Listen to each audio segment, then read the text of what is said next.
حضرت علی کے زمانے میں ایک ایسا معاملہ پیش آیا، ایک آدمی کا مرڈر ہو گیا، قتل ہو گیا ہے، چاقو وہاں پڑی ہے، خون میں وہ لت پت ہے، اور اس کے قریب ایک آدمی کھڑا تھا، پولیس گزر رہی تھی، اس زمانے کی جو پولیس رہی، حضرت علی رضی اللہ تعالیٰ عنہ کے جو عمال تھے وہ گزر رہے تھے، سپاہی دیکھا ایک آدمی کا قتل ہوا ہے، تازہ خون بہ رہا ہے، چھری ہے، اور ایک آدمی ہے وہاں پر، اس کو پکڑ لیا، وہی قاتل، کوئی اور تھا ہی نہیں، آس پاس کوئی نہیں تھا، اس کو پکڑ لیا۔ وہ اس وقت اس لیے پکڑا کہ ظاہری حالات تو یہی بتا رہے تھے کہ وہ قاتل ہے، یہ اس زمانے کی بات ہے۔ یہاں تو ایسا ہے کہ دلی میں ہو جائے تو یہاں کرناٹک میں آ کے اٹھا لے جائیں گے، یا تو کوئی مسئلہ نہیں ہے کہ کہیں سے بھی کوئی بھی چاہے نشان نہ ملے اٹھایا جا سکتا ہے، لیکن اس وقت حالات ایسے تھے کہ قاتل جو ہے کوئی نظر نہیں آیا سوائے اس ایک آدمی کے، اس کو پکڑ کر لایا گیا حضرت علی کرم اللہ وجہہ الکریم کی بارگاہ میں۔ تو پھر وہاں پر فیصلے میں ثابت ہو گیا کہ اسی نے قتل کیا، کیونکہ سپاہی جو تھے وہ گواہی دے رہے تھے کہ ہم نے اس کو دیکھا ہے، رنگے ہاتھوں پکڑا، اس کے جسم پر خون کے دھبے بھی تھے، اور کون ہوگا؟ تو بہرحال حضرت علی نے فیصلہ سنایا کہ قاتل ہے، اس کی سزا قتل ہے، قصاص میں قتل ہوگا۔ اب اس کو پھانسی پر چڑھایا جا رہا تھا، تھوڑی دیر گزری تھی کہ عدالت میں ایک شخص دوڑتا دوڑتا آیا، اور آیا، اس نے کہا کہ امیر المومنین وہ شخص ناحق مارا جا رہا ہے، وہ پھانسی پر چڑھ رہا ہے ناحق، وہ قاتل نہیں ہے، آپ اسے چھوڑ دیں، آزاد کر دیں۔ حضرت علی نے پوچھا پھر قاتل کون ہے؟ اس نے کہا میں ہوں، میں نے قتل کیا، لیکن میں وہاں سے ایسے غائب ہو گیا تھا کہ یہ شخص موجود تھا، اس نے چھری بھی اٹھائی اور اس کے ہاتھ پیر خون سے لال بھی تھے، لیکن اصل میں مجرم ہوں، اسے چھوڑ دیں، مجھے اس پر ترس آ گیا کہ ناحق وہ مارا جا رہا ہے، اس لیے میں حاضر ہو گیا، اسے چھوڑ دیں۔ حضرت علی نے اسے چھوڑ دیا۔ اب جو اصلی قاتل تھا اسے پکڑا گیا، اس کو لایا گیا۔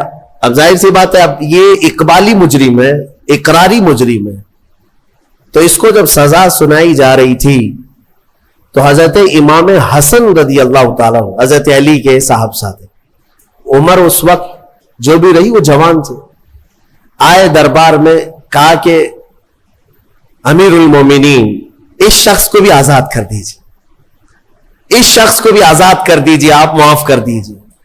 کہا کیسے؟ ایک قاتل کو کیسے آزاد کیا جا سکتا ہے؟ تب حضرت امام حسن نے اسی آیت سے استدلال کیا، دلیل میں یہ آیت پیش کیا، ابا جان کیا ہم نے قرآن میں یہ نہیں پڑھا؟ اللہ تعالیٰ فرماتا ہے جس نے کسی ایک کا قتل کیا گویا کہ اس نے پوری انسانیت کا قتل کیا، تو قاتل کو سزا تو ہونی ہے، لیکن آگے رب نے یہ بھی فرمایا جس نے کسی ایک کو بچایا اس نے پوری انسانیت کو بچایا۔ اس ایک بندے نے ناحق مرنے والے کو بچا لیا، آپ کے ہاتھوں وہ پھانسی پر چڑھ جاتا، ناحق مرتا، اس کو اس نے بچایا، اس بچانے کی وجہ سے اس کو آپ آزاد کرتے۔